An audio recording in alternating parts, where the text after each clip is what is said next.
আমরা যারা গরু পালন করি তাদের জন্য গরুর সবচেয়ে ভয়াবহ একটা রোগ হচ্ছে লাম্পি রোগ আর কি।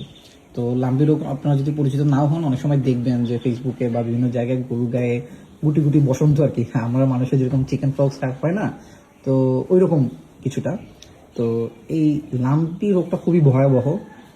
লাম্পি রোগে যদি আসলে আপনার গরুকে আক্রান্ত হয়, ঠিক আছে, তো আপনার মোটামুটি একটা বিশাল লস হয়ে যাবে।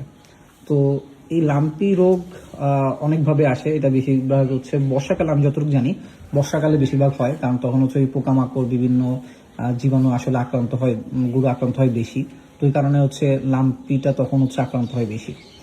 তো লাম্পি যেহেতু একটা ভাইরাস জনিত সংক্রামক রোগ, তো এটার আসলে সরাসরি ভাইরাস মারার কোনো ওষুধ নাই। বাট এটার জন্য হচ্ছে আপনাকে কিছু ভ্যাকসিন পাওয়া যায়। সো এই ভ্যাকসিনটার জন্য, যেমন আমরা যেটা ভ্যাকসিনটা ইউজ করি, একটা তুর্কির ভ্যাকসিন।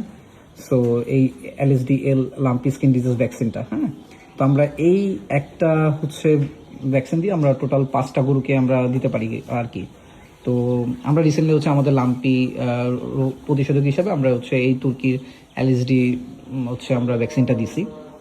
তো ট্রাই করবেন যে আপনাদের যে গরুটাকে আপনারা এত কষ্ট করে লালন পালন করতেছেন, যেন লাম্পির মতো আসলে কোনো ভয়াবহ রোগ যেন হচ্ছে আপনাদের গরুকে আক্রমণ করতে না পারে আর কি। হ্যাঁ, তো কারণ আরেকটা জিনিস মাথায় রাখবেন, আমি যে জিনিসটা বলবো সেটা হচ্ছে যে লাম্পি কিন্তু অনেকভাবে ছড়াতে পারে। হ্যাঁ, তার মধ্যে একটা হচ্ছে ধরেন মশা মাছি উকুনের মাধ্যমে, তারপর হচ্ছে আক্রান্ত গরুর সংস্পর্শে, তারপর হচ্ছে আপনার ধরেন আমরা অনেক সময় যখন আমরা বিভিন্ন টাইপের টিকা দিই, তখন হচ্ছে অনেক সময় দেখা যায় যে ধরেন সেম ইনজেকশন বা এই জিনিসটা আমরা ইউজ করি। এই 2026 সালে এসে কিন্তু এই ধরনের কোনো ভুল করা যাবে না। হ্যাঁ, তো যখনই আপনি ধরেন কোনো টিকা দিচ্ছেন বা কোনো ইনজেকশন দিচ্ছেন, হচ্ছে মেক শিওর করবেন যে হচ্ছে ওই হচ্ছে আপনার যে ইনজেকশনটা ওইটা খুব একদম ফ্রেশ ইনজেকশন, যেন হচ্ছে এই মাধ্যমে কোনো ধরনের লাম্পির আসলে রোগ ছড়াতে না পারে আর কি। হ্যাঁ, সো সবার জন্য শুভকামনা রইল, কারণ যেন কোনো ফার্মেই আসলে লাম্পি রোগ যেন না হয়, কারণ এই রোগটা হলে আসলে খামারিরা খুবই খুবই হচ্ছে লসের সম্মুখীন হয়।